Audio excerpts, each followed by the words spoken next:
আজকে তো আর আনরেডি, অপ্রস্তুতভাবে বেশি একটা সুবিধা হতে পারে না। এখন ওই জায়গায় দুইজনের পাল্লা হয়েছে, আগামী শনিবারে এই জায়গা 22 পাল্লা, যে যেভাবে পারো রেডি হয়ে আসবা।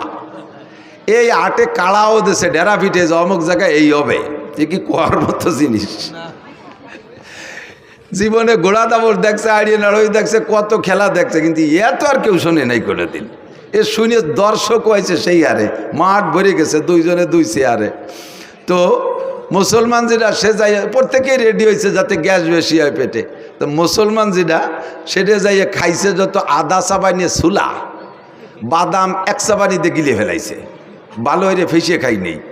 আর ও যেভাবে পারছে রেডি হয়েছে। এখন আইসে দুইজনে দুই চেয়ারে বসা লোক তো দেখতেছে, হিন্দুটা আইসে মুসলমানটার মুখির উপরে একটা মারি দিয়ে চলে গেছে। শর্ত হলে মুখি মারতে হবে। ও 3টে মারিয়ে দিয়ে গেছে, মুসলমান একটাও মারে না। এখন প্রায় তকবির শুরু হয়ে যাবে, হিন্দুর পক্ষে জয় জয়। এর মধ্যে কইতেছে বসো এবার আমি হবে। ও যাইয়া কাপড় সরাই ওর মুহি মারিয়ে দিয়েছে। আউ লাখের একেবারে যত চুলার কাঁচা বাদাম সব বার হয়ে গেছে একবারে। এর নাম হলো এ পাদে আগা ছাড়া।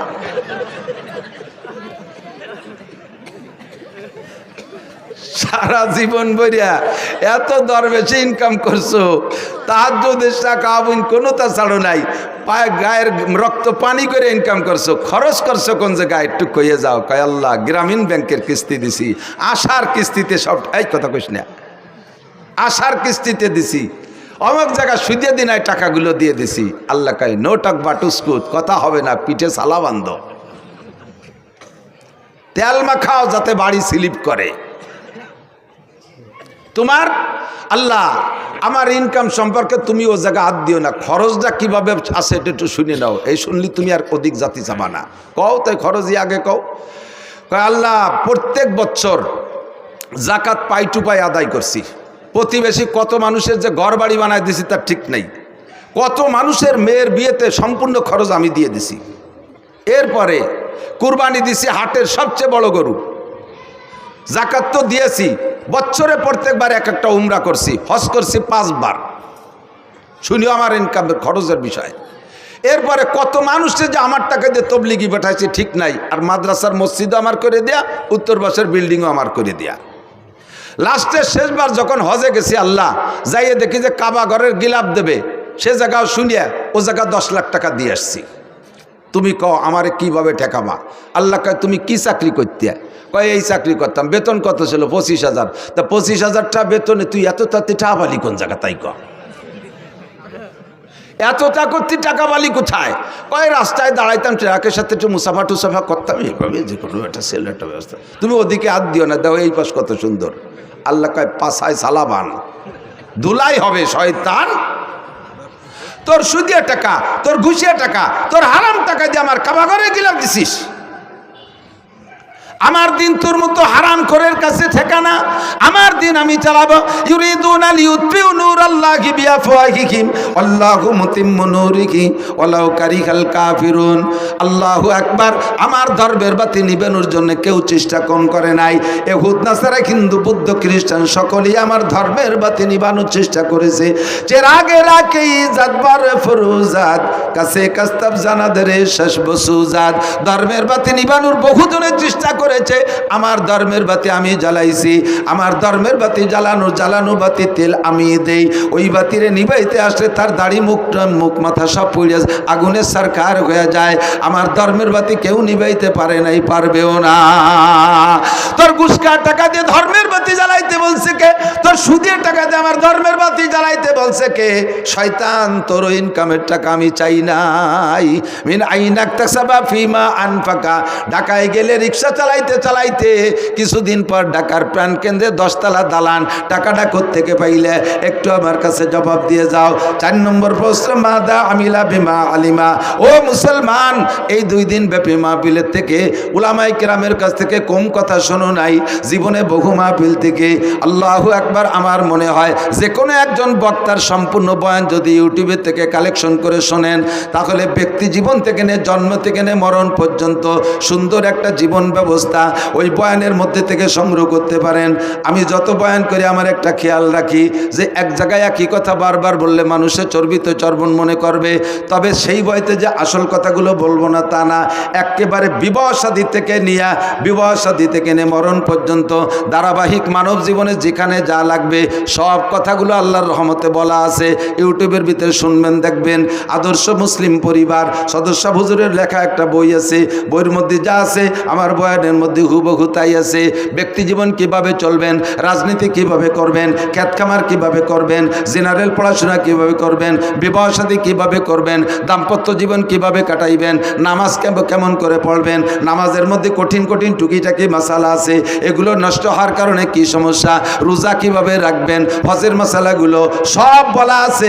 এই বয়ানগুলো আপনারা বয়ান মাঠ থেকে শুনেছেন। আল্লাহ পাক জিজ্ঞেস করবেন মাদা আমিলা বিমা আলিমা, এতদিন পর্যন্ত যা শুনেছ এরপর আমল কতটুকু করছো বান্দা একটু বলে যাও। জবাব দিতেই হবে, জবাব না দিয়ে সামনে বাড়া যাবে না।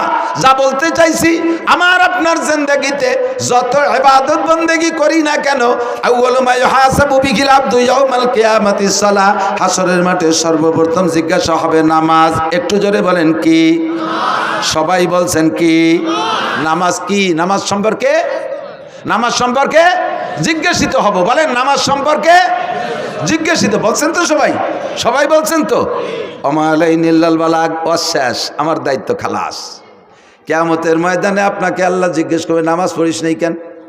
আপনি বলে আল্লাহ আমরা কত ভালো মানুষ তুমি জানো না, এই হুজুরকে ডাকিয়ে নিয়েছি মোটা টাকা দিয়ে, এত বড় বড় হুজুর, আল্লামা তো দাঁড় কুমকুমা তো নারকেলা গাছের থোড়, হাওড়ার ব্রিজ, তাল গাছের গোড়া, বাজারের মোড়া, রইসু শায়াতিন, আন্তর্জাতিক গতি সম্পন্ন কত তাই দিয়ে পোস্টার ভরি ফেলাইছে। সেই হুজুররা এসে দুনিয়ার গালগপ পরে চলে গেছে, কোনোদিন নামাজের কথাটা কইনি। যদি একবার কইতো তাহলে নামাজটা ভরি আমি ছাড়ি। হুজুরকে অ্যাটাক করবেন, আমাকে ধরবেন যে এই হুজুরা নামাজের কথা বলে নেই। সেদিন আল্লাহ বলবে আমাকে, এ মৌলানা খালি খাইয়ে দিয়ে পয়সা নিয়ে চলে এসেছো নাকি, নামাজের কথা কইস নাই কে? আমি বলে আল্লাহ অবশ্যই বলছি। তুমি বিশ্বাস না হয় ওর আমল নামা দেখো। এবার আমল নামা খুলে দেখবে, তার ভিতরে অডিও ভিডিও সব আছে। মায়াল ফিজুমিন কাউলিন ইল্লা লাদাইহি রাকিবুন আতীদ, মুখ থেকে যে কথাটা বের করবেন অন্তরে হাজারো খারাপ কুকল্পনা করলে আল্লাহ ফেরেশতাদেরকে আমল নামায় লিখতে দেয় না। মনে মনে বিশাল বিশাল প্ল্যান করছেন, একেবারে ডোনাল্ড ট্রাম্পের মেয়ে বিয়ে করবেন, তারে যে মাথা ফাটায় ফেলাই দেবেন, এগুলো মনে মনে কল্পনা করছেন। যতক্ষণ মুখে উচ্চারণ করবেন না ততক্ষণ পর্যন্ত লেখা হবে না। আর যে কথা মুখ দিয়ে বের করবেন সঙ্গে সঙ্গে লেখা হবে। কাজেই আপনি কিয়ামতে আমারে অ্যাটাক করতে পারবেন না। আমি সবাই রেদে বলাই দিছি, মুখ দিয়ে বলে ফেলাইছেন, আপনার আমল নামায় লেখা হয়ে গেছে। কিয়ামতের মাঠে সর্বপ্রথম জিজ্ঞাসা হবে নামাজ। নামাজের প্রশ্নে যে জবাব দিয়ে পার হয়ে যেতে পারবে ওর কোনো জায়গায় কোনো ঠেক হবে না। নামাজের কারণে সব জায়গায় আল্লাহ তারে পার করে দেবে। কেন দেবে? নামাজের কারণে কেন তারে সব জায়গা পার করে দেবে? আল্লাহ পাক বলেন নামাজ যে ব্যক্তি সঠিকভাবে পড়ে সে কোনো অন্যায় করে না। ইন্নাস সালাতা তানহা আনিল ফাহশাই ওয়াল মুনকার ওয়ালা যিকরুল্লাহি আকবার। নামাজ এমন একটা তাবিজ, নামাজ এমন একটা ক্যাপসুল, নামাজ এমন একটা ইনজেকশন, এই নামাজ এমন একটা টিকা, ওই টিকাটা লাগাইলে আর কোনো রোগ হয় না। দেখবেন মাঝে মাঝে পোলাপানের টিকা দেয় না, টিকা দেওয়ার অবস্থা মনে আছে নাকি? টিকা দেওয়ার সিস্টেম কি? যে বাড়ি টিকা দেবে ওই বাড়ির সামনে বড় একটা ব্যানার টানায়, আছে না? আগে মাইকিং করে দেয়, অমুক মহিলা মেম্বারের বাড়ি টিকা দেওয়া হবে, অমুক ওয়ার্ড চেয়ারম্যানের বাড়ি টিকা দেওয়া হবে, অমুক মেম্বারের বাড়ি টিকা দেওয়া হবে, এইভাবে মাইকিং করে যায়। এরপরে যেদিন টিকা দেয় দেখবেন সেদিন বাড়ির সামনে একটা হলুদ ব্যানার টানানো থাকে। ওই হলুদ ব্যানারের ভিতরে কি আছে তা কি মনে আছে? দেখবেন হলুদ ব্যানারের মধ্যে গোল একটা বৃত্ত আছে। বৃত্তের মাঝখানে ছোট্ট একটা বাচ্চার ছবি আছে। এবার ওই বৃত্ত ভেদ করে দেখবেন 5টা অথবা 6টা তীর আছে না? সব মিলিয়ে তর্জমা কি? এই ব্যানারটা হলো দুনিয়া, আর মাঝখানে যে গোল বৃত্ত এইটাই বাচ্চার হায়াতের এরিয়া। এরিয়া, এই হায়াতের এরিয়া সীমানা ভেদ কইরা এই দুনিয়ার থেকে 6টা রোগ আছে ওর দিকে যাইতেছে। জন্ডিস আছে একটা রোগ, যদি ওর মধ্যে ঢোকে, এরপরে পোলিও একটা রোগ আছে, যদি ওর মধ্যে ঢোকে, হায়াতের বৃত্ত ভেদ কইরা একবার ঢুকে পড়লে দুনিয়ার কোনো ডাক্তার নাই তার চিকিৎসা করা, ওর মরণ অনিবার্য। ক্যান্সারের একটা জার্ম আছে, এইটা যদি ওর মধ্যে ঢোকে তাহলে ওর মরণ অনিবার্য। এই 6টা রোগ মানে 6টা তীর মানে 6টা রোগ। এবার হায়াতের বৃত্ত ভেদ করে বাচ্চার দিকে 6টা তীরে 6টা রোগে আক্রমণ করতেছে। এবার ডাক্তাররা গবেষণা করে দেখছে এই রোগগুলো যদি দেহের মধ্যে ঢুকে যায় তাহলে আর চিকিৎসা হবে না, কাজে এই রোগের আগে প্রতিরোধ করতে হবে। এই প্রতিরোধের জন্য একটা টিকা তৈরি করছে, যেই টিকাটা নিয়মতান্ত্রিকভাবে কয়েক মাস যাবৎ দিলে ওই 6টা রোগ তার মধ্যে ঢুকতে পারে না, 6টা রোগ ঢুকতে পারে না। সেম কোয়ালিটি এই দুনিয়া, বিশাল দুনিয়া, এর ভিতরে থেকে আমার দিকে আমার হায়াতের একটা এরিয়া আছে, হায়াতের এরিয়া বাউন্ডারি ভেদ করে আমার দিকে রোগগুলো ঢোকার চেষ্টা করতেছে 6 দিক দিয়া। জোরে বলেন কয় দিক দিয়া? 6 দিক দিয়ে। ব্যক্তি জীবন, পারিবারিক জীবন, সামাজিক জীবন, অর্থনৈতিক জীবন, রাজনৈতিক জীবন, আন্তর্জাতিক জীবন। ব্যক্তি জীবন দিয়ে রোগ, পারিবারিক জীবনের রোগ, সামাজিক জীবনের রোগ, অর্থনৈতিক জীবনের রোগ, রাজনৈতিক জীবনের রোগ, আন্তর্জাতিক জীবনের রোগ। এই 6টা রোগ আমার দিকে ঢোকার চেষ্টা করে। এই 6টা রোগ যদি ঢোকে তারপরে হাজার হাজার রোগ ভিতরে তৈরি হয়, হাজার হাজার রোগ তৈরি হয়। এবার এই 6টা জীবনের রোগকে ঠেকানোর জন্য আল্লাহ পাকে একটা টিকার ব্যবস্থা করেছেন। ওই টিকাটার নামই হলো নামাজ। আল্লাহ বলেন আকিমিস সালাতা তারাফাইন নাহারি ওয়া যুলাফাম মিনাল লাইল ইন্নাল হাসানাতি ইউযহিবনাস সাইয়্যাত যালিকা যিকরা লিয-যাকিরিন উতলু মা উহিয়া ইলাইকা মিনাল কিতাব ওয়া আকিমিস সালাহ ইন্নাস সালাতা তানহা আনিল ফাহশাই ওয়াল মুনকার ওয়া লাযিকরুল্লাহি আকবার। আল্লাহর কসম, আল্লাহর কসম, তার 99 নামের কসম, তার ইসমে জাতের কসম দিয়ে বলি, যদি কোনো ব্যক্তি সঠিকভাবে নামাজ পড়ে, অরিজিনালি কোনো ব্যক্তি যদি নিয়মতান্ত্রিকভাবে নামাজ পড়ে, ওই নামাজি ব্যক্তিকে নামাজে তারে ঘুষের থেকে ফিরাইতে বাধ্য হয়, সুদের থেকে ফিরায় তারে, জিনার থেকে ফিরায় তাকে, মদের থেকে ফিরায় তাকে, গাজার থেকে ফিরায় তাকে, বেপর্দার থেকে ফিরায়, আইলঠেলার থেকে ফিরায়, জালদলির থেকে ফিরায়, মিথ্যা সাক্ষী থেকে ফিরায়, মিথ্যা মামলা থেকে ফিরায়, মাপে কম দেওয়ার থেকে ফিরায়, মাপে বেশি আনার থেকে ফিরায়, মালে ভেজাল দেওয়ার থেকে ফিরায়, ফরমালিন মিশনের থেকে ফিরায়, দুধে পানির দিকে দেওয়ার থেকে ফিরায়, আরে মুখের গুনার থেকে ফিরায়, অকথ্য ভাষায় গালাগালি করতে দেয় না, কুদৃষ্টির থেকে ফিরায়, কান্দে খারাপ জায়গা থেকে ফিরায়, হাতরে খারাপ জায়গা থেকে ফিরায়, শরম রাগে অবৈধ জায়গা থেকে ফিরায়, পা দুটোকে হারাম জায়গা যাওয়ার থেকে ফিরায়। যত অন্যায় আছে সমস্ত অন্যায় থেকে এই ফিরানোর মাত্র একটা তাবিজের নাম হলো নামাজ। এই নামাজ হলো ফরজ নামাজ। একটু জোরে বলেন কি নামাজ? এক ওয়াক্ত ফজরের 2 রাকাত ফরজ নামাজের দাম, ফজরের 2 রাকাত ফরজ নামাজের দাম কত? সারা জীবন 60 বছর নফল নামাজ আর নফল রোজা না। যদি কেউ আল্লাহ 60 লক্ষ বছর হায়াত দেয়, 60 লক্ষ বছর নফল নামাজ আর নফল রোজা রাখলে যেই নাকি ফজরের 2 রাকাত নামাজের দাম তার চাইতে বেশি। এবার আমি ওখান থেকে মশালা বের করছি, এদিক তাকান। একটা মশালার দাম 60 বছর নফল নামাজ ও রোজার চাইতে বেশি কেন? কারণ নফল তো সারা জীবনের নফলের দাম ফরজের সমান হবে না। আবার বহু মুসলমান আছে যাদের একটা মশালা না জানা থাকার কারণে, ছোট্ট পিন সাইজের একটা মশালা না জানা থাকার কারণে জিন্দেগির বহুত ফরজ নামাজ নষ্ট হয়ে গেছে। আমার দিক জিন্দেগির বহুত ফরজ নামাজ নষ্ট হয়ে গেছে। ভেরি ভেরি ইম্পর্টেন্ট একটা মশালা আপনাদের জন্য আমি সংগ্রহ করছি। এই মশালাটার দাম আপনি নিজেই জবাব দেবেন। ওই মশালাটা না হওয়ার কারণে, সঠিক না জানা থাকার কারণে ফরজ নামাজ নষ্ট হয়েছে। আর 2 রাকাত ফরজ নামাজের দাম 60 লক্ষ বছর নফল নামাজের চাইতে বেশি। কথা বলুন ঠিক কি ঠিক না? এবার সেই মশালাটা কি মশালা? আপনি ইমামের পিছনে নামাজ পড়েন। আমি তো একটা দাড়ি যখন গজাইছে, নিতান্ত গরিব বাপের ছেলে ছিলাম আমি। এখনো পর্যন্ত আমার আব্বার রেখে যাওয়া যা আছে তার থেকে 1 ইঞ্চি জমিও আমি ভাগে পাইনি। আব্বার ইনকাম থেকে আমি একখান ভাঙ্গা টিন, একখান ফুটো থালও ভাগে পাইনি। ছোট্ট একটা সংসারের আমরা সন্তান ছিলাম। আমার আব্বা গরিব মানুষ, কৃষক ছিলেন। যা কামাই করছেন কোনো মতে আমাদের খাওয়াই বাঁচাইছে। সোনের একটা ঘর ছিল আমাদের, 2-5 শতাংশ জমির উপরে বাড়ি। ছোট 2 ভাইরে বাড়ি ঘরটর যা ছিল সব দিয়ে টিয়ে আলাদা বাড়ি করছি, জায়গা কিনে। আমরা বড় 2 ভাই, বাপের কিছু পাইনি। বাপের 1 বস্তা দোয়া পাইছি। ছাত্র বয়সে আব্বা টাকা দিতে পারতেন না, এসে গেলে একটু বলা লাগে। বহুত ছাত্ররা আছে তারা অভাবের কারণে পড়া বাদ দিয়ে চলে যায়। আমি এটা আদৌ বিশ্বাস করি না। আমার আব্বা আমাকে 11-12 বছর মাদ্রাসায় পড়ছি, যা 2-1 পয়সা দিতে পারতেন কষ্ট করে, সম্পূর্ণ 12 বছরের টাকা একত্রিত করলে 100 টাকা হবে না। বিশ্বাস করতে পারবেন না। তাহলে কিভাবে পড়ছি, কিভাবে যে পড়ছি না আমিও জানি না। যখন একটা দাড়ি গজাইছে তখন আমি সাবালেগ হয়েছি, এইটা বুঝাইয়া এই দাড়িটা দেখাইয়া মসজিদের ইমামতি নিছি, মসজিদের ইমামতি নিছি। সেই থেকে ইমামতি করতে করতে দাওরা হাদিস পর্যন্ত পাশ করছি আলহামদুলিল্লাহ। তবে আমার ইমামতির কারণে কোনোদিন আমার পড়ার উপরে কোনো প্রভাব পড়ে নাই। মাদ্রাসা থেকে 4 কিলোমিটার দূরে লজিং থাকছি, বড় একটা মধুমতি নদী পার ওই ওপার। জিন্দেগিতে 1 ঘন্টার 1 মিনিটও আমি পিছিয়ে পড়ি নাই। জল বৃষ্টি তুফান যাই হোক আমার কোনো ক্লাস মাইন্ড নেই, এবং জীবনেও কোনোদিন ক্লাসে সেকেন্ড হই নেই। তাহলে মনে হচ্ছেন থার্ড হইছি।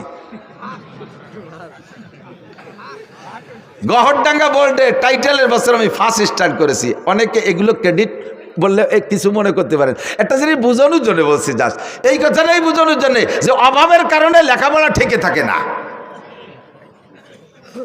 তো সেই থেকে ইমামতি করতে করতে অভিজ্ঞতা আছে যে মুসল্লি ভালো ডকশক দেখলি বাড়ি পাকা মুসল্লি তা না। এত বড় পাগড়ি 3 খেতায় দিয়ে বাঁধছে, 43 বন্ধের যুব্য একটা গায়ে, ওর বাবা গাড়ির উপরে যায় নামাজ, বগলে দস্তার খান, হাতে কুড়া লাঠি, 500 দানা তসবি, চশমা পাই দিয়ে কি না চশমা সয়ে দিয়ে একই ডাটে সাটে ঠেকে যেন খুব বহুত বড় আলেম। বোমা মারলেও ভিতরে তো একটা বা বেরোয় না, জাল খেয়াও দিলে টালিব বেরোয় না। মশলা তো দূরে থাক, আমাকে ওই পাশে জেলা নড়াইল আছে না, আর আমাদের গোপালগঞ্জের শেষ থানা কাশিয়ানির শেষ মাথায় একটা গ্রাম আছে নড়াইল, নড়াইল গ্রাম আছে, ব্যাসপুর নড়াইল পায়। তো এই ব্যাসপুর নড়াইল ওই গোপাল নড়াইল জেলা নড়াইল থেকে একটা তবলিগ জামাত আইসে। এই তবলিগ জামাত আইসা এক মসজিদে 3 দিন 3-4 বুড়োরে টার্গেট করছে। যুবকদের যা পড়াইছে পারছে, বুড়োকে তো বেরেন কম, 4 বুড়োরে ধরছে। কাকা মশলা মশাইল কি দেখি জানেন? কিচ্ছু না, নামাজ পড়তে পড়তে কপালে দাগ হয়ে গেছে, আলহামদুলিল্লাহ তো জানেই না, আরো কতটা জানে না, তা শুনলে আশ্চর্য হবেন। এই 4 বুড়ো কলেমায় তো এবাও জানে না। লাস্টে যে ধরা পড়ছে কলেমায় তো এবার যখন ইন্টারভিউ নিয়েছে দেয় যে বুড়োরা কলেমাই পড়তে পারে না। আমি সব বলে কাজটা করছেন কি? আজ বাদে কাল যাবেন মরিয়ে, কাল নাও আসতে পারে, আজও মরতে পারেন। বয়স 75-80 হয়ে গেছে আর আজও কলেমাটা পড়তে পারেন নাই। মান কানা আখিরু কালামিহি লা ইলাহা ইল্লাল্লাহ ফাদাখালাল জান্নাহ, যার জীবনের শেষ কলেমা লা ইলাহা ইল্লাল্লাহ, ওইটা বিনা হিসাবে জান্নাতে চলিয়া যাইবে। সেই কলেমাটাই পড়া শিখলেন না। আপনি নামাজের কি গোড়ার ডিম পড়ছেন, এতদিন ইবাদত বন্দেগী কি কসু করছেন, কলেমাই যদি না জানেন। এই 3 বুড়ো 4 বুড়োরে নিয়ে 4 দিন পর্যন্ত আমির সাহেব কলেমার মস্ক করাইছে। এই যে দেখ অশ্বনা পাল্টিয়েছে, যত খুদকুড়ো কাটা সামনে বসে জীবন বইয়ে ওয়াজ করবো কি কসু। শিক্ষিত জ্ঞানী গুণী ভালো মানুষ যদি সামনে বসে তাদের দিক নজর পড়ে ওয়াজের কোয়ালিটি সেই রকম হয়। আর এই যে খুদকুড়োগুলো এসে সামনে বুঝে থাকে, ওয়াজ বোঝেও না, কয়েছে চানাচুর বাদাম নিচে কাটুর কুটুর হতে তালে রয়েছে শৈল ইন্দির দল। যা তোরা আমার কাছে 10টা নিয়ে যা, দোকানে যা, চল আমার দিকে বৈশা 3 দিন পর্যন্ত মসজিদে মস্ক করাইছে কলেমা। শেষের দিন মাহফিল আমার ওই এলাকায়, আমার কাছে এসে রিপোর্ট দিচ্ছে, কয় হুজুর সব মাহফিলে আপনি তবলিগের তশকিল করেন, তবলিগের কথা বলেন, আপনার এলাকায় এটা তবলিগ করেন না। কি সমস্যা কি? এই ঘটনা 4 বুড়ো যে কোনো সময় মরতে পারে, 75 থেকে 80-র মধ্যে বয়স, আজও কলেমাটা ভর্তি পারে না। এই 3 দিন পড়াইছি, তাও ঈশার সময় ইন্টারভিউ নিছি, হয় না। কি কয়? লা ইলাহা মুহাম্মাদুর রাসূলুল্লাহ, লা ইলাহা মুহাম্মাদুর রাসূলুল্লাহ। রাগ হয়ে ধমক দিয়ে আমিয়া যে কোনো সময় মরতে পারে, আজ কলেমা ঠিক করে ভর্তি পারে, লা ইলাহা মুহাম্মাদুর রাসূলুল্লাহ। মাঝে ঠিক করলে কোথায়? বুড়োরা আমার রাগ করে কয় সব জায়গার কলেমা একরকম না মিয়া, তুই কলি হয়ে যাবে, সব জায়গার কলেমা একরকম। তোমাকে নড়াইলে কলেমা লা ইলাহার পরে ইল্লাল্লাহ আছে, ইবার আসলে থাকে না, এইরকম নাকি? বহুজন আছেন এখনো পর্যন্ত 4টে কলেমা শুদ্ধ করে বলতে পারে না, আছে না নাই কথা কয়? বহু মুসলমান আছে, বহু মুসলমান আছে। এর মধ্যে ইমানে মুফাসসালের ইন্টারভিউ নিলে জড়িয়ে যাবে অর্ধেক। ইমানে মুজমালের ইন্টারভিউ নিলে ঝরে যাবে অর্ধেক। আর এই ইমানে মুজমাল আর ইমানে মুফাসসালের তরজমা আপনার বুঝা ফরজ। বিশ্বাস করার সাথে সাথে বুঝার আগে, বিশ্বাসের আগে বুঝতে হবে, বুঝে তারপরে বিশ্বাস করতে হবে। পারেন না বহু মানুষ। কথা কন। নামাজে দাঁড়াইছেন, ইমামের পিছনে জামাতে নামাজ পড়বেন, ইমাম সাহেব আল্লাহু আকবার বলে। যে কথা বলছি ইমামতির অভিজ্ঞতার আলোকে, যে বহু মুসল্লিকে জীবনে এ রিপোর্ট পাইছি, ইমামের পিছনে নামাজ 10 বছর নামাজ পড়ছে, এরপরে এসে কয় হুজুর ইমাম সাহেব যে প্রথমবার আল্লাহু আকবার কয়, ও আল্লাহু আকবারকে আমাকে ক্ষতি হবে নাকি? আমরা তো সময় খালি কানে হাত দেই। আমি যে আমরা মানে কয় যে আমাকে মাঝি ভাই, মিয়া ভাই, বড় কাকা, আমরা সবাই ওই ওরি। মুখ বন্ধ। নামাজের ফরজ 13টি, জোরে বলেন কয়টি? তার মধ্যে একটি তাকবীরে তাহরিমা বলা। তাকবীরে তাহরিমা বলা। আপনি যদি একা নামাজ পড়েন সুন্নাত, তা প্রথম তাকবীর বলা ফরজ। নফল পড়লে প্রথম তাকবীর বলা ফরজ। ওয়াজিব পড়লে প্রথম তাকবীর বলা ফরজ। ইমামের পিছনে যদি পড়েন প্রথম তাকবীর মুখে বলা ফরজ। প্রথম তাকবীর শুধু ইমাম বলবে আর আপনি মুখ বন্ধ করে কানে হাত দেবেন, এতে হবে না। আপনাকে নামাজের ভিতরে যদি প্রথম তাকবীর মুখে আল্লাহু আকবার না বলে থাকেন, এমন করে জীবনে যত ওয়াক্ত চলে গেছে ওই নামাজগুলো হয় নাই, ওই নামাজগুলো আবার পড়তে হবে। এই যে কত ওয়াক্ত গেছে আপনার জানা নাই, এরকম কত ওয়াক্ত গেছে আপনার জানা নাই, মুখ বন্ধ করে খালি কানে উলা দিয়েছেন, আপনার নামাজ বাতিল, আপনার নামাজ হয় নাই। যদিও শুনতে একটু ছোট, একটু আল্লাহু আকবার, কিন্তু এই মশালাটা কত গুরুত্বপূর্ণ আপনার পুরো নামাজ এরপর নির্ভর করে। এই একটা মশলা আজকে জেনে নিলেন, আজকে বুঝতে পারলেন যে আপনাকে প্রথম তাকবীরে আল্লাহু আকবার ইমামের সাথে সাথে বলতে হবে, তবে ইমামের সাথে সাথে পিছে পিছে বলতে হবে, এটা ফরজ। এর একটা মশালার দাম 60 লক্ষ বছর নফল নামাজ ও নফল রোজার চাইতে বেশি।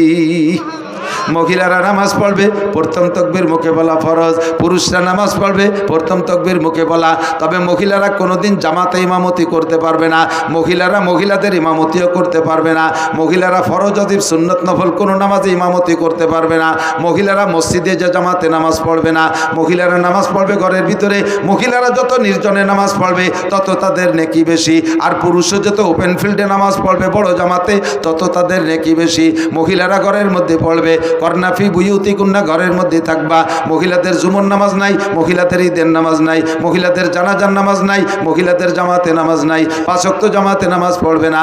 অনেকে হজে যাইয়া আইসা এবার বউকে নিয়ে জামাতে নামাজ পড়ার একটা প্ল্যান তৈরি করছে। আল্লাহ, মক্কা মদিনায় দেখলাম, আর আমাকে দেশি হুজুরা কি তাকে বেশি জানে নাকি? আপনি মক্কা মদিনায় একবার গেছেন আর আমরা 20 বার গেছি। আমরা ওই জায়গার থেকে ওইগুলো নিয়ে আসলাম না, আপনি একবার যাই এতটা নিয়ে আসলেন কে? কি কি আনছে দেখবেন। হানাফি মাযহাবের মুসল্লি, হানাফি মাযহাবে আমিন আস্তে বলতে হবে। হানাফি মাযহাবে আমিন কি আস্তে। সব মাসালা হানাফি মাযহাবের আমল করে। হজেতে আসার পরে এবারে ওই মক্কা মদিনায় শুনছে আমিন জোরে কইতে, এই জায়গাটা খালি আমিনটা একটু জোরে না করতে পারলে পাল্টায় না। ইমাম সাহেব বলা দলিনকে ছেড়ে দিছে, আমিন। হ্যাঁ, বিটাগিরি দেখাচ্ছে উনি। আপনি এরকম করলেন কে? মক্কা মদিনায় বলে। তো মক্কা মদিনায় তো আরো কত তারে শব্দ করেন আপনি, যে দেখছেন কত প্রকারের নামাজ। একদল কানে উলো দেয়ই না, হাজি সাহেবরা একটু সাক্ষী দেন। একদল কখনো কানে উলো দেয় না, আর একদল কানে উলো দিয়ে ছানা একবার বাইন্ধে ছেড়ে দেয়, আর একদল কানে উলো দিয়ে ডাইরেক্ট ছেড়ে দেয়, আর একদল কানে উলোই দেয় না, হাত ছাড়া থাকে, আর একদল আগের থেকে ছানা বাইন্ধে থাকে। এই যে এত দলের মধ্যে কোন দলের ডাফি আনতে গেলেন? আপনি অর্থে গেছেন কে? কথা বলেন। আপনার এই জন্যই পাঠাই নেই, এসে গেলে একটু করে যাই। বাংলাদেশের একমাত্র উলামায়ে কিরাম শরীয়তের দিক দিয়ে এস্টাবলিশড, এই বাংলাদেশের উলামায়ে কিরাম বাংলাদেশের মুসলমানদেরকে নবী আলাইহিস সালাতু ওয়াস সালামের শরীয়ত অনুযায়ী পরিচালনার জন্য বিশ্বের কোন দেশে ধরা লাগে না। বাংলাদেশের উলামায়ে কিরাম জন্ম থেকে মরণ পর্যন্ত যে 6টা জীবন বলছি, সমস্ত জীবনকে পরিচালনা করার জন্য কোরআন হাদিসের ভিতরে থেকে গাইটা সমস্ত মশলা আপনাদেরকে দিতে পারে এ যোগ্যতাওয়ালা উলামায়ে কিরাম বাংলাদেশে ভরপুর।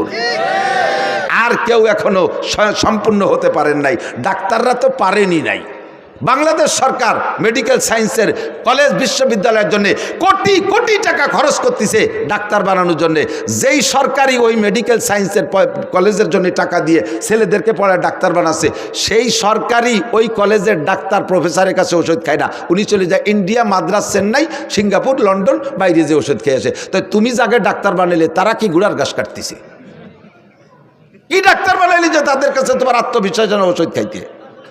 এখনো পর্যন্ত সেনাবাহিনী পূর্ণাঙ্গ হতে পারে নাই। সেনাবাহিনীর অফিসারকে আমেরিকা প্রশিক্ষণে পাঠাইতে হয়, ইন্ডিয়া পাঠাইতে হয়, চায়না পাঠাইতে হয়, সে জগতে কোটি কোটি টাকা খরচ হচ্ছে, এখনো পর্যন্ত সেখান থেকে সুফল আসে নাই। একটা অস্ত্র বানাইতে পারে না, একটা ড্রোন বানাইতে পারে না, একটা বন্দুক রাইফেল বানাতে পারে না, একটা গুলি বানাতে পারে না, একটা সুর ভাষা ফুটো উঠতে দিতে পারে না। তখন কোন মেশিন বানাতে পারে?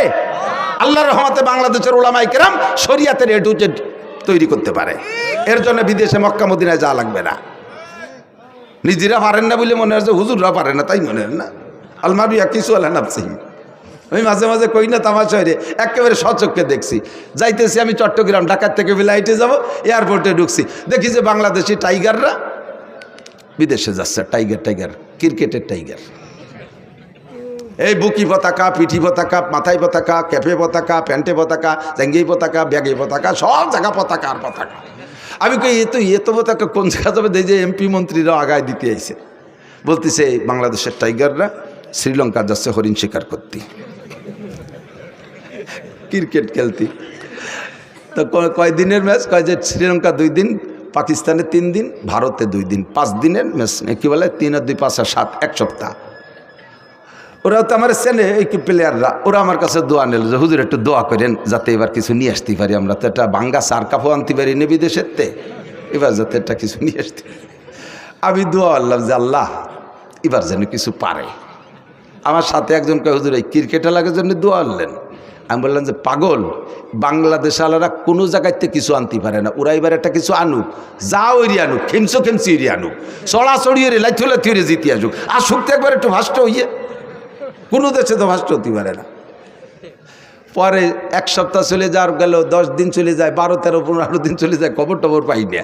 এবার এই ক্রিকেট দেওয়া পার্টিতে জিজ্ঞেস করলাম যে এই যে অমুক তারিখে যে একটা টিম গেল বিদেশে হরিণ শিকার করতে, টাইগাররা, এরা আসলো কবে, কী দিয়ে কী রয়েছে, তা তো খবর টবর পাই না।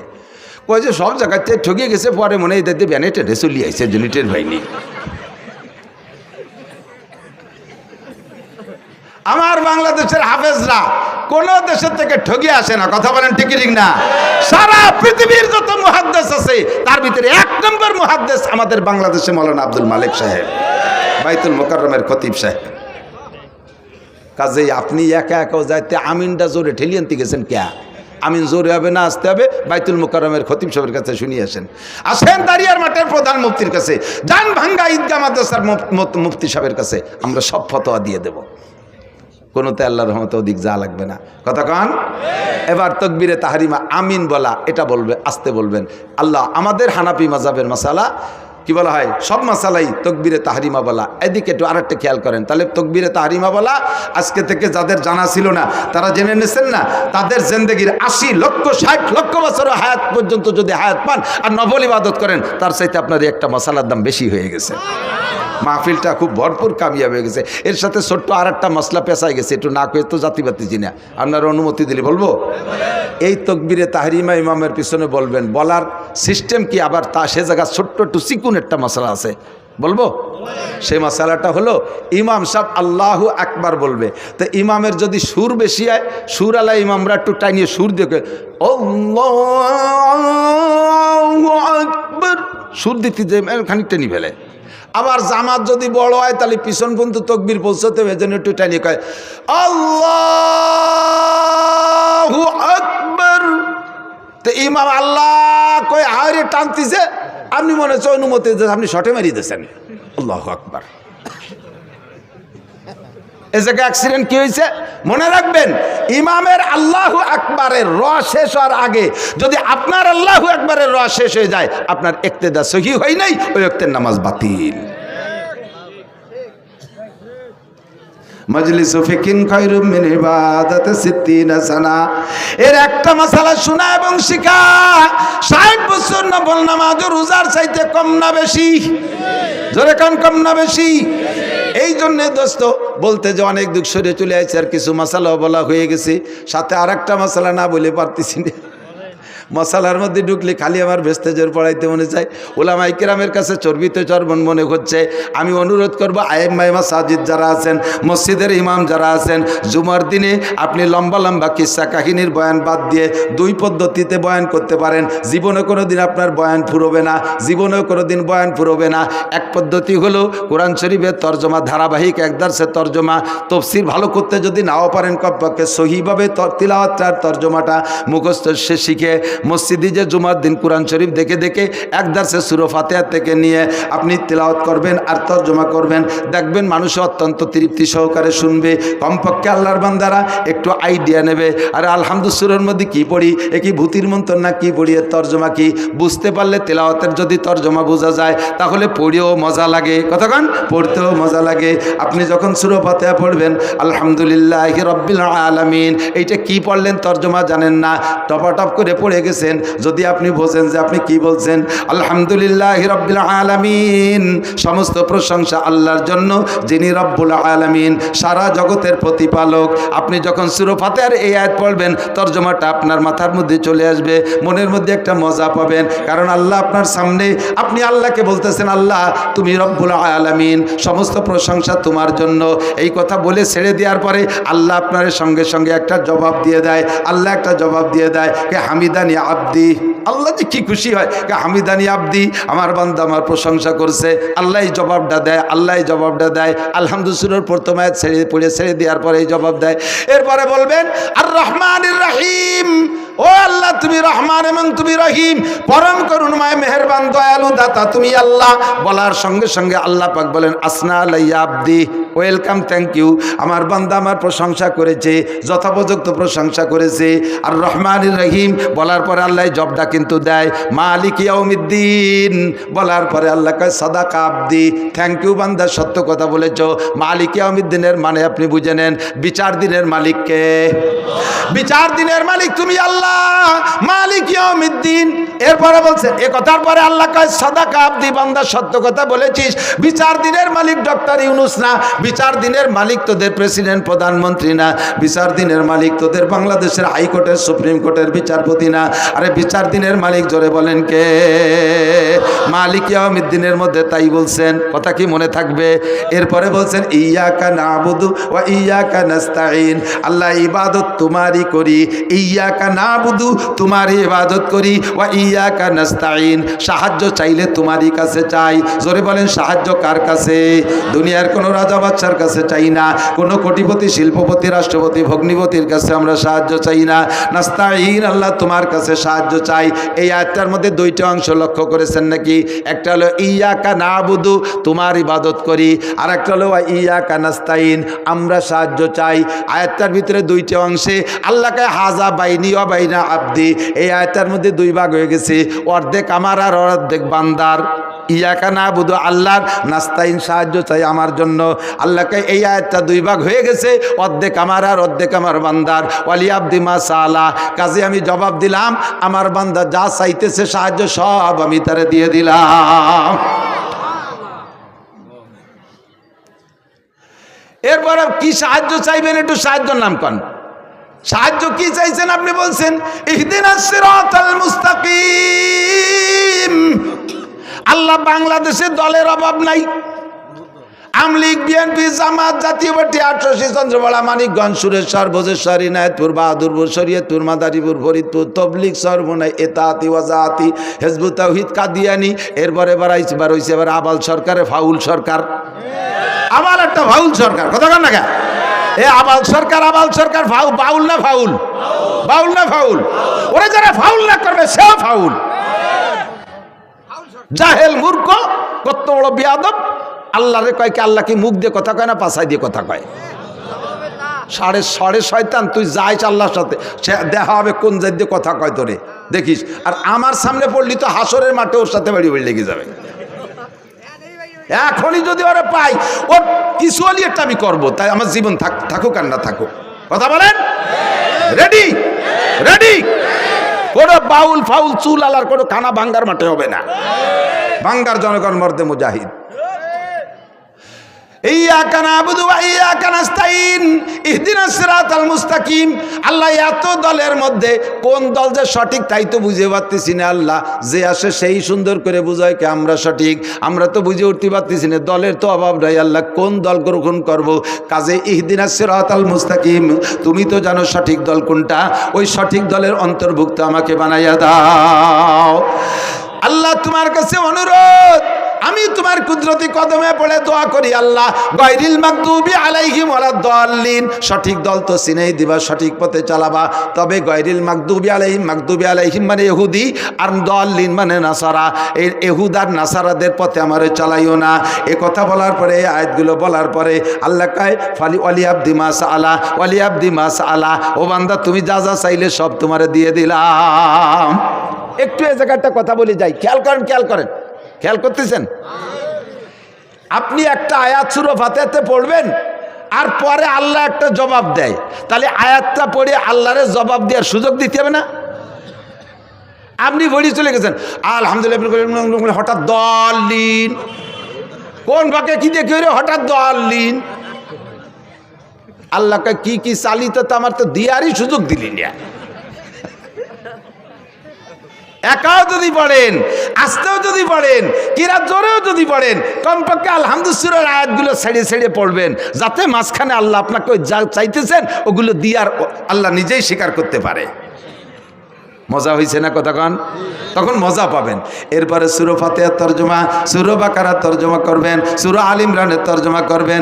মসজিদের ইমাম সাহেবদের ওয়াজ কোনোদিন শেষ হবে না। আর নয় 52 শুক্রবারে 52 প্রকারের নতুন ওয়াজ বানাই করতে একেবারে চাউল মুড়ি হয়ে যায়। আমরা বক্তারা তো আজ এই মাঠে আর কালকে আর এক মাঠে, একই ওয়াজ সারা বাংলাদেশ বেড়ে গাইয়ে বেড়ালি, আমাকে ধরার কেউ নাই। কিন্তু শুক্রবারে 52 প্রকার ওয়াজ না করলি মুসল্লিরা খালি রোগা কুড়োর মতো জিমিয়ে, হুজুর কি করে যাচ্ছে,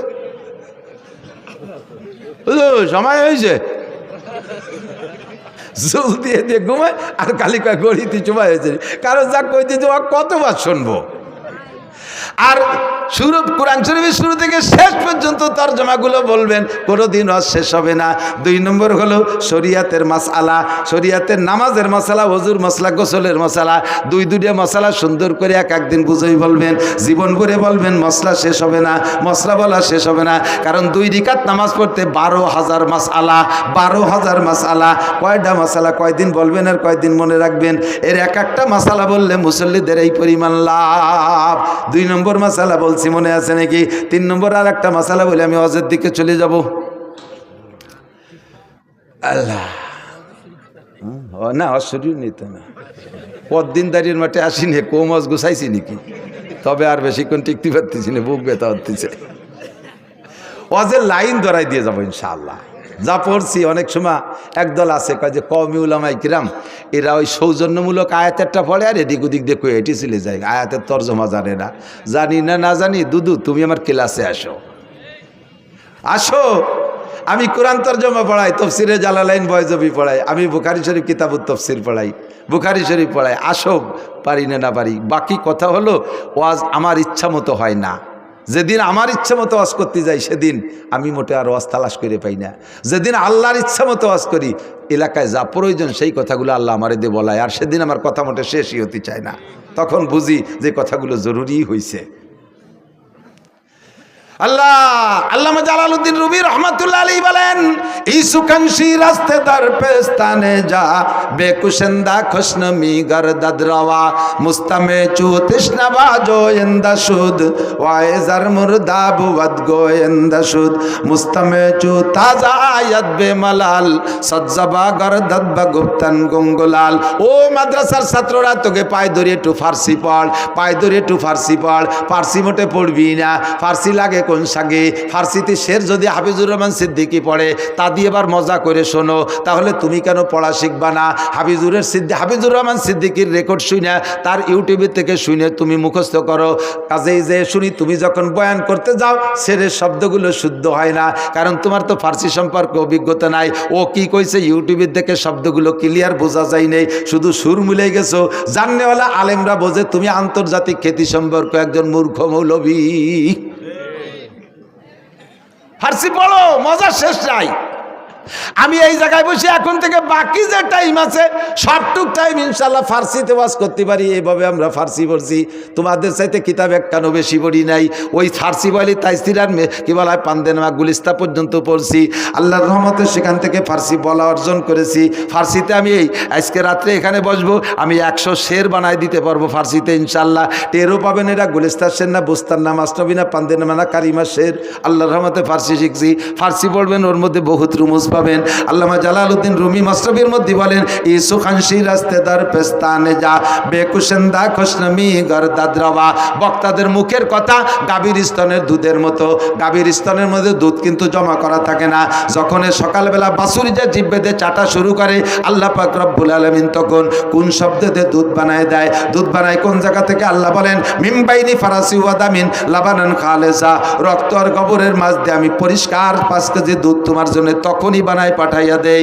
ওই দুধ পেটের মধ্যে অপারেশন করলে কোনো জায়গায় ব্যাগ বোতল ভরা পাওয়া যাবে না। কথা বলেন ঠিক কি ঠিক না? সেম কোয়ালিটি বক্তার জিব্বে ওয়াজ লেখা নাই, মাথার মধ্যে ওয়াজের মেমোরি কার্ড ঢুকানো নাই, সিনার মধ্যে কোনো জায়গায় ওয়াজ লেখা নাই। এ জায়গা বসার পরে সুবহানাকা লা ইলমা লানা পড়ে যখন বলি আল্লাহর কাছে সারেন্ডার করি, আল্লাহ আমার কোনো এলেম নাই। এই দাঁড়িয়ারমাঠ থানা সদরের শিক্ষিত জনগণের কি প্রয়োজন? কথাগুলো আমারে শিখায় দাও। আল্লাহ আমার মাথার মধ্যে গাভীর দুধের মতো কথাগুলো দেয়, সেই কথাগুলো বলি। যদি কথা প্রয়োজনীয় হয় কথাগুলো নিয়ে যাবেন, ভুল বললে ক্ষমা করে দেবেন। একটা মশালা বলে দে, আমার দিক তাকান। অনেক সময় সূরা ফাতিহা পড়ার পরে কোন কিরাত পড়বেন, কিরাত খুঁজতে যে একটু সময় লেগে যায়। বহুত জানেন তো কুন্ডা পড়বেন, খালি ঠেলা ঠেলি হতেছে। কুন্ডা পড়বো, ইন্না তাই না পড়বো, না কুলু পড়বো, নাকি ওয়াল আসতে পড়বো। এই ভাবতে শুরু হতে টাইম সেরে গেছে। কটুক জানেন? সুবহান রাব্বিল আযীম, সুবহান রাব্বিল আযীম, সুবহান রাব্বিল আযীম 3 বার। জোরে পড়লে তো একটু সময় বেশি লাগে, আস্তে পড়লে আর সময় কম লাগে। 3 তসবিহে বলে 3 তসবিহ। 3 তসবিহ পরিমাণ টাইম যদি আপনার ভাবতে সময় চলে যায়, আপনার ওয়াজিব তরক হয়ে গেছে। শেষ বৈঠকে আপনার সৌসিদা দেওয়া ওয়াজিব। কয়দিন দিয়েছেন সৌসিদা? সৌসিদা যদি না দেন, নামাজে আবার দোহরাই পড়তে হবে। প্রথম বইটাকে আত্তাহিয়াতু পড়ার পরে আব্দু রাসূল পর্যন্ত পড়ে উঠে দাঁড়ায় যাইতে হবে। আপনি ভুল করমে, কারণ আত্তাহিয়াতু এমন মুখস্থ হয়েছে, প্রথম আত্তাহিয়াতু দোয়া দুরুদ ও আর মনে ওই ভরা লাগে না। শেষ দায়িত্ব উঠে মুখরে আত্তাহিয়াতুর দায়িত্ব দিয়েছেন, তুই পড়তে থাক। আর আপনি চলে গেছেন দোকানের মধ্যেই, ব্যবসা বাণিজ্য, খেয়াত খামার বেরাক টেরাক সব ঘুরিয়ে টুরিয়ে হঠাৎ করে আইছে যে ইন্না কান্তাল গফুরুর রহিম চলে গেছেন। তখন পরাণ করে, আরে আল্লাহ আরো দিয়ে 1 রিকাত রয়েছে, আরো 2 রিকাত রয়েছে, আমি এত দূর পড়লাম। তখন নিজে মুফতি হয়ে যান, কয় যে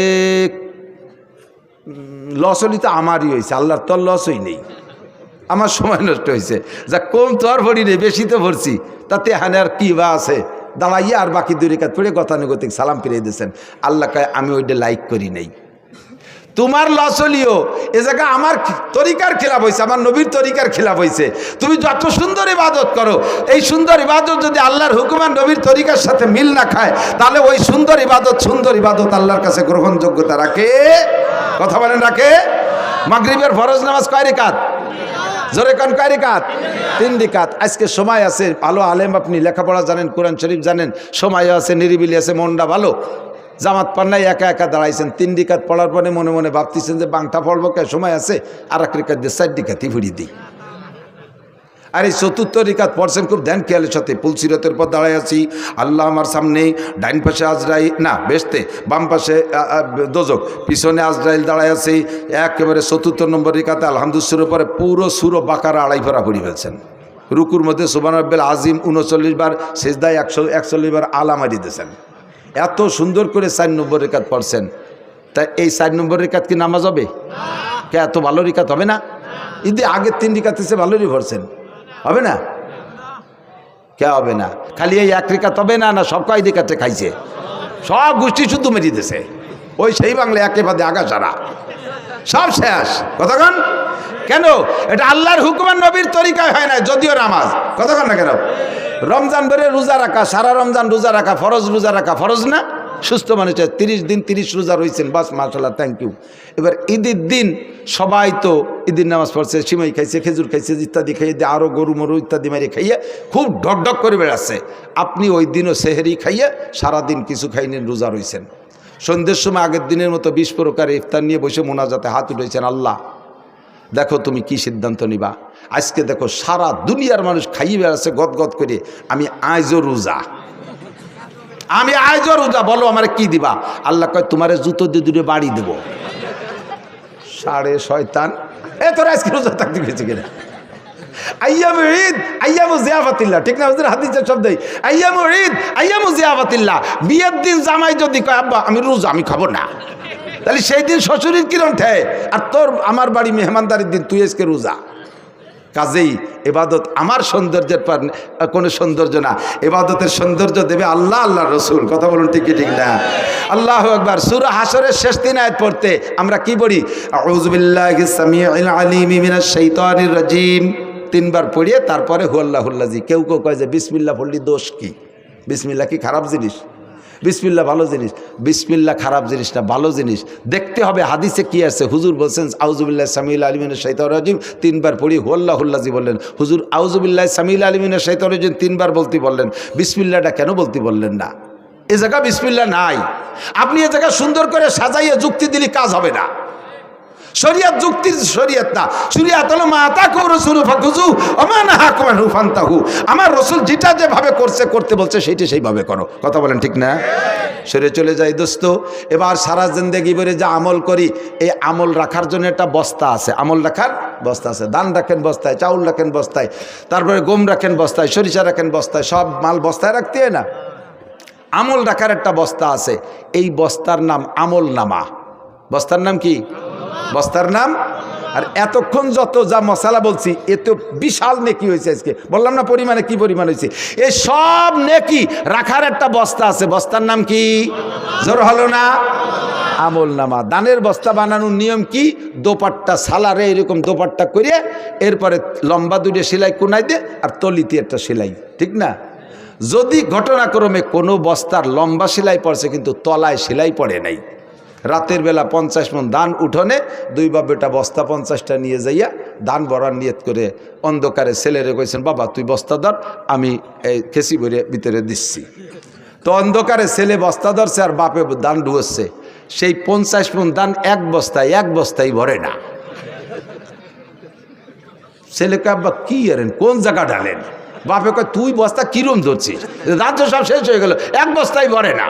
পরে দেখে না বস্তার মুখ দিয়ে দিয়েছে কিন্তু তলায় সেলাই নাই। তলায় কি নাই? সেলাই নাই। এই ধান বস্তা ভর্তি হলে তলায় কি লাগবে? সেলাই লাগবে। যত নেকামল আছে, নেকামল শুধু আমি আপনি করি না, নেকামল কাফের মুশরিকরাও করে। দান খয়রাত করা নেকামল, সত্য কথা বলা নেকামল, ওয়াদা ঠিক রাখা নেকামল, মসজিদ মাদ্রাসায় দান হিন্দুরাও করে, করে কি করে না? এই সব নেকামল। এই নেকামল রাখার যে বস্তা, মুসলমানের বস্তার তলায় সেলাই আছে, কাফের মুশরিক ইহুদ নাসারাদের বস্তার তলায় সেলাই নাই। সেলাই দিতে হবে কি দিয়ে? সুই সুতোই দিয়ে না, আমল নামার বস্তার তলায় সেলাই দিতে হবে কলেমা দিয়ে। জোরে বলেন কি দিয়ে? ঈমানের কলেমা দিয়ে। আল্লাহ সেই কথা বলেন, মান আমিলা সালিহাম মিন যাকারিন আও উনসা, নারী আর পুরুষ যারা নেক আমল করবে, ওয়া হুয়া মুমিন, শর্ত হলো ঈমানের সাথে। ঈমানের সুই সুতো দিয়ে আমল নামার বস্তার তলায় সেলাই দিয়া যদি নেক আমল করো, তাহলে এই নেক আমল বস্তার মধ্যে থাকবে। আর তার বিনিময় পাবা কি? ফালানুহিয়ান্নাহু হায়াতান তাইয়্যিবা, তোমাকে দুনিয়ার জিন্দেগিটা বড় সুখময় করে দেব। দুনিয়ার জিন্দেগিতে কোনো অশান্তি থাকবে না। ব্যক্তি জীবনে শান্তি পাইবা, পারিবারিক জীবনে শান্তি পাবা, বউ তোমারে আজীবন সম্মান করবে, ছেলে মেয়েরা তোমার কথা শুনবে, পারিবারিক জীবনে শান্তি পাইবা, সামাজিক জীবনে মর্যাদা ঠিক থাকবে, অর্থনৈতিক জীবনে যাতে হাত দেবা তাতেই বরকত পাইবা। রাজনৈতিক জীবনের যে পর্যায়ে তুমি দাঁড়াও, মেম্বারি দাঁড়াইলে পাস করে যাবা, চেয়ারম্যানিতে দাঁড়াইলে চেয়ারম্যান হবা, এমপিতে দাঁড়াইলে এমপি হয়ে যাইবা। শর্ত হলো তোমার নেক আমলের বস্তার তলায় সেলাই দিবা লা ইলাহা ইল্লাল্লাহ মুহাম্মাদুর রাসূলুল্লাহ। 1 নম্বর সেলাই। সেলাই যদি একটা দেন, গম দান থাকবে কিন্তু ঝুঁকি থাইকে যাবে, একটা সেলাই কাইটেও যেতে পারে। সেলাই যদি আর একটা দেন, মোটামুটি ঝুঁকি মুক্ত হবে, গমও থাকবে, বস্তাও শক্ত হবে। সেলাই যদি 3টে দেন, আরও শক্তিশালী হবে। 4টে সেলাই দিয়ে দিলে আশপাশ ছিঁড়ে গেলেও বস্তা আর তলা ছেড়বে না। কতক্ষণ ঠিক কি ঠিক না? এবার 4টে সেলাই বস্তার তলে দিয়া সুন্দর মজবুত বানাইয়া 1 বস্তা ধান বইরা মাটিতে রেখে দিয়েছেন। মাটিতে বস্তা মুখ বাঁধে একবারে টাইট 10 পয়কে ধান ভরে রেখে দিয়েছেন। পরের দিন যাই দেখেন যে বস্তার অর্ধেক খালি, অর্ধেক নাই। বউরে কইতেছেন কি তুমি তো চুরির ব্যস্ত নি কটা, বউ কয়ে মাঝে মাঝে কথা খবর না, আমি জীবনে আপনার সংসার খেয়ানত করি না। তাহলে কালকে ভরে থুয়ে গেলাম 10 পেয়ে দেন, আজকে অর্ধেক নাই, বস্তা সরাই দেখেন দেখা যায় তল দিয়ে 3 ফুটুও ইন্দুর লাগছে 3 কয়টা ইন্দুর লাগছে 3। আল্লাহর এক বুজুর্গ বলে আই বেরাদার দফরে আউয়াল মুশকুন, আই বেরাদার দফরে আউয়াল মুশকুন, বাদা জাদার কিসে গন্ধম নুশকুন। ও ভাই বস্তা যদি ভর্তি হয় আগে 4টে সিলাই দিয়া তারপরে বস্তার ভিতরে মাল ঢুকাইয়া এরপরে সবসময় খেয়াল রাখবা বস্তার তলায় যেন ইঁদুর না লাগে। বস্তার তলায় যদি ইঁদুর লাগা যায় সারা জীবন ভরে আজকে ভরবা, কালকে বস্তা খালি হইয়া যাবে, ঠিক না? তাহলে ইমানের বস্তার তলা, আমলের বস্তার তলায় সেলাই দিতে হবে ইমানের সুই সুতো দিয়ে 4টে সেলাই। কয়টা? 1 নম্বরে কলেমায়ে তয়্যিবা লা ইলাহা ইল্লাল্লাহ মুহাম্মাদুর রাসূলুল্লাহ, 1 নম্বর সেলাই। একটু ঝুঁকি থেকে যায়, ছিঁড়ে যাইতে পারে, কারণ ইমান ধরে রাখা বর্তমানে হাতে কয়লার আগুন রাখার চাইতে কঠিন। কথা বলুন ঠিক ঠিক না? এই জন্য 2 নম্বর সেলাই কলেমায়ে শাহাদাত, আশহাদু আল্লা ইলাহা ইল্লাল্লাহ ওয়া আশহাদু আন্না মুহাম্মাদান আবদুহু ওয়া রাসূলুহু। 2 নম্বর সেলাই বাস মোটামুটি শক্ত, এরপরে হাত দুটো সেলাই দিয়েই দেই, তলার ঝুঁকিটা সম্পূর্ণ শেষ হয়ে যাক। 3 নম্বর সেলাই ইমানে মুজমাল, আমানতু বিল্লাহি কামা হুয়া বিআসমাইহি ওয়া সিফাতিহি ওয়া কাবিলতু জামিয়া কামিহি ওয়া আরকানিহি। আমি বিশ্বাস করি আল্লাহকে। কেমন বিশ্বাস করো? আমার আল্লাহ যেমন তেমন। আল্লাহর কয়কার হাত আছে আমার জানার দরকার নাই, আল্লাহর দাঁত কত বড় জানার দরকার নাই, আল্লাহর পা কত বড় জানার দরকার নাই। কামা হুয়া যেমন আল্লাহ তেমনই। আমার সাথে বলেন যেমন আল্লাহ তেমনই। তার যত নাম আছে বিআসমাইহি সব নাম বিশ্বাস করি, ও সিফাতিহি যত গুণ আছে সব তারই জন্য প্রযোজ্য, এটা তার সাথে বিশ্বাস করি। এরপরে কি বললাম? ওয়াকাবিলতু জামিয়া কামিহি ওয়া আরকানিহি, তার সমস্ত আদেশ নিষেধ মানিয়া লইলাম, আদেশগুলো ছাড়বো না। বলেন আদেশগুলো ছাড়বো না। আবার বলেন আদেশগুলো ছাড়বো না, নিষেধগুলো করব না। বলবেন না? বলবেন না? আদেশগুলো ছাড়বো না, নিষেধগুলো করব না। 3 নম্বর সেলাই ফাইনাল। 4 নম্বর সেলাই হলো ইমানে মুফাসসাল। বলি আমানতু বিল্লাহি ওয়া মালাইকাতিহি ওয়া কুতুবিহি ওয়া রুসুলিহি ওয়াল ইয়াউমিল আখিরি ওয়াল কদরি খাইরিহি ওয়া শাররিহি মিনাল্লাহি তাআলা ওয়াল বাসি বাদাল মাউত। এই 4টে সেলাই দিয়েছেন, এই 4টে সেলাই মজবুত হয়ে গেছে বস্তা। এবার বস্তার তলায় ইঁদুর 3টে। একটা হলো বিলে ইঁদুর, মোটা গেড়ি উঠু, বিলির বড় বড় ইঁদুর, এই বিলেইতি দেখলেও ভয় পায়। এই বিলে ইঁদুর। আর এক ইঁদুর আছে ডোয়ার মধ্যে মাটি ঠেলে, ওটা একটু মাঝারি ইঁদুর, এও লাগছে বস্তার পিছনে। 3 নম্বর আর এক প্রকার ইঁদুর আছে বিছানা পাটি খেতা বালিশ কিতাবাদির মধ্যে দিয়ে ঘোরে, ওরে বুঝাই যায় না ইঁদুর নাকি ছোট শৈল ইঁদুর কয়, ঠিক না? টের পাওয়া যায় না খেতার মধ্যে। আবার পরের দিন যে ল্যাপের কোনায় দিয়ে 2 কেজি বার হয়ে ফেলাইছে। কতক্ষণ? এই 3 প্রকারের ইঁদুর আমল নামার বস্তার পিছনে লাগে। 1 নম্বর ইঁদুরের নাম শিরিক। 1 নম্বর ইঁদুরের নাম এটা বিলে ইঁদুর, আকবারুল কাবায়ের। এইটা যদি আপনার আমল নামার বস্তায় পিছনে লাগা থাকে সারা জীবন বস্তা ভরতে পারবেন না। 2 নম্বর ইঁদুরের নাম কুফর। কুফর মানে নেয়ামতের শুকর আদায় না করা। গলা সমান খাইয়ে গ্যাড় গ্যাড় করে বদনাম করতে, হ্যাঁ খাইছে কুমিরির মতো খাইছে, ডাল ভালোই নেই, এ শয়তানটা খালি কে। মাদ্রাসার ছাত্ররা নোটাক বাট উস্কুত কথা কবি না, বডিকে লিল্লা বডিকে ফ্রি খাওয়ায়, 4টে পয়সা দাও না, আর উক্তে উক্তে বদনাম। এই মানসি খায়, নালু আলু গরুতি খায়, ভালো খাইতে হলে দে 5,000 টাকা দে, 3 বেলা বিরিয়ানি খাওয়াবো। যা দেয় মাদ্রাসার থেকে বাসদের অমাক, জান বাঁচাও পরিমাণ ডাল দিক, চাল দিক, খুদ দিক, কুড়ো দিক, শুকর আদায় করবে। হুজুর আমার আব্বা হয় না, এলাকার মানুষ আমার আব্বা না, আব্বা খালি জন্ম দিয়ে ছাড়িয়ে দিয়েছে, এরা খাওয়ায়, এরা সাইডে বাদ দেয়, এটাই তো শুকরিয়া।